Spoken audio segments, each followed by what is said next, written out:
ইরানে এবার সরকার বিরোধী বিক্ষোভে অংশ নিয়েছে বেশ কয়েকটি বিশ্ববিদ্যালয়ের শিক্ষার্থীরা। গত ডিসেম্বর ও জানুয়ারিতে দেশ জুড়ে হওয়া বিক্ষোভের প্রায় মাসখানেক পর আবারও এমন বড় পরিসরে বিক্ষোভ মিছিল হতে দেখা যায়।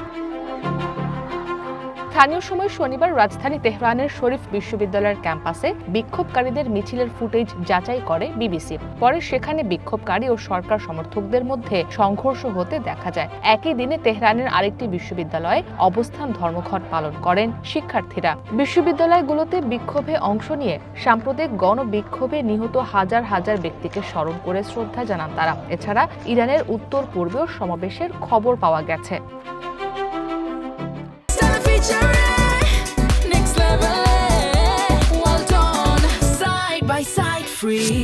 ইরান পারমাণবিক অস্ত্র তৈরির দিকে অগ্রসর হচ্ছে বলে ধারণা করছে আমেরিকা ও ইউরোপীয় দেশগুলো। এর ফলে ইরানের কাছাকাছি সামরিক উপস্থিতি বাড়িয়ে প্রেসিডেন্ট ডোনাল্ড ট্রাম্প জানান তিনি সীমিত সামরিক হামলার কথা বিবেচনা করছেন। এমনকি জেনেভায় হওয়া দুই দেশের বৈঠকের মধ্যেই ইরানকে 10 থেকে 15 দিনের সময় বেঁধে দিয়ে ট্রাম্প বলেন খুব দ্রুত শর্তে রাজি হতে হবে, নয়তো পরিস্থিতি ভয়াবহ হবে বলে সতর্ক করেন তিনি। জবাবে তেহরানও পাল্টা হুঁশিয়ারি দেয়।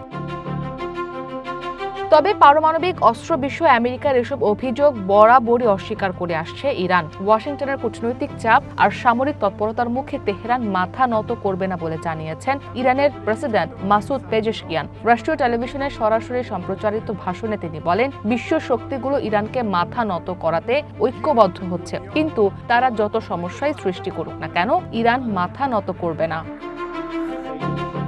এদিকে সাম্প্রতিক দেশব্যাপী বিক্ষোভে হাজারের বেশি মৃত্যুর জন্য আবারও সন্ত্রাসীদের দায়ী করেছে ইরান সরকার। 3000-এর বেশি নিহতের তালিকা প্রকাশ করে পররাষ্ট্রমন্ত্রী আব্বাস আরাকচি জানান নিহতদের মধ্যে প্রায় 200 জনই নিরাপত্তা সদস্য।